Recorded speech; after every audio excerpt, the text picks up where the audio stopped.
बिस्मिल्लाहिर्रहमानिर्रहीम। रब्बि इश्रह ली सदरी व यस्सिर ली अमरी वहलुल उक़दतम मिन लिसानी यफ़क़हू क़ौली। अस्सलामु अलैकुम वरहमतुल्लाहि वबरकातुहू। आज हम जिस मौजू पे गुफ्तगू करेंगे वो ये है कि अकामत दीन के लिए आज के दौर में क्या तरीक़ाकार अपनाया जाएगा। पहली बात ज़हन नशीन कर लें कि आप पहले अपने आप को ज़हनी तौर पर तैयार करें और इस चीज़ का कायल करें कि अकामत दीन उसी तरह का फरीज़ा है जिस तरह नमाज, रोज़ा और दूसरी इबादत है।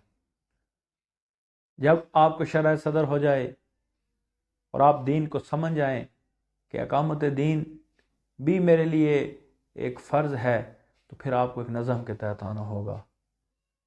अकेले में फसाद किया जा सकता है लेकिन दीन के लिए जिद्दोजहद नहीं की जा सकती।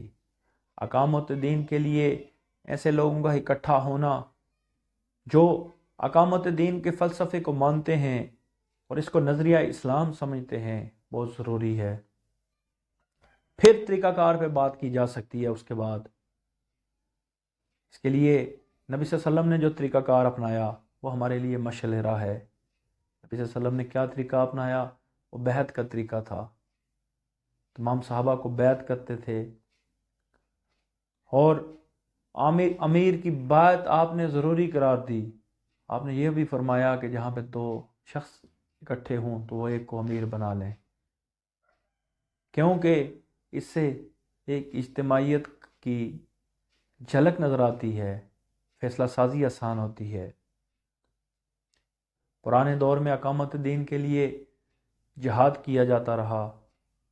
मुसलमानों के अंदर मुसलमानों की इस्लामी रियासतें और हुकूमतें कायम थीं जो अकामत दीन का फरीज़ा अंजाम देती थी। लेकिन आज इस्लाम को मग़लूब कर दिया गया।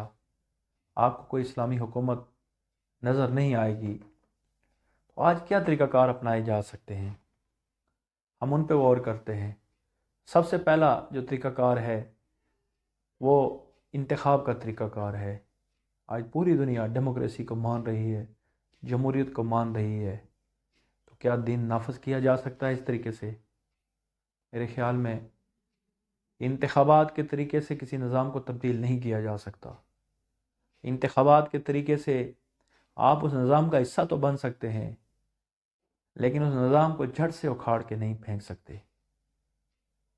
आप जब आएंगे, और दूसरा कि जब लोगों के अंदर शऊर ही नहीं होगा तो वो क्यों किसी नज़रिए के ऊपर वोट देंगे, आपको मुंतखब करेंगे।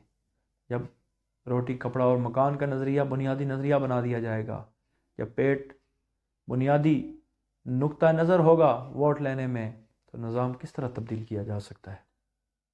फिर जागीरदाराना सिस्टम, फिर पैसे का बेदरीग इस्तेमाल, फिर सिस्टम के अंदर कबाहतें।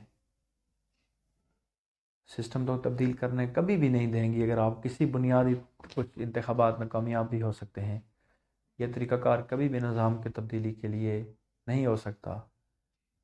इसमें लोगों को गिना जाता है, तोला नहीं जाता। ये नहीं देखा जाता कि साहिब राय लोग कौन से हैं, वो किस नुक्ता नज़र पर वोट दे रहे हैं। फिर दूसरा तरीक़ाकार दावत और तबलीग का तरीक़ाकार है। क्या सिर्फ दावत और तबलीग के ज़रिए भी इनकलाब लाया जा सकता है? हमारे यहाँ तबलीगी जमात बड़ा अच्छा काम कर रही है, बड़े अरसे से काम कर रही है। लाखों की तादाद में लोग इनके प्रोग्रामात में जाते हैं, इनके साथ शामिल होते हैं। लेकिन वहाँ का माहौल तो बड़ा प्यारा होता है, लेकिन जब वो वही लोग आके वापस दुनिया में शामिल होते हैं, मशगलों में शामिल होते हैं, तो कोई इनकलाब नहीं ला सकते, कोई सिस्टम तब्दील नहीं कर सकते। सिर्फ दावत और तबलीग भी काफ़ी नहीं। अब तरीक़ाकार क्या होगा? लोगों की जहन साजी की जाएगी, लोगों को समझाया जाएगा। आज के दौर में दावत और तबलीग का पैटर्न वही अपनाया जाएगा जो नबी सल्लल्लाहु अलैहि वसल्लम का था।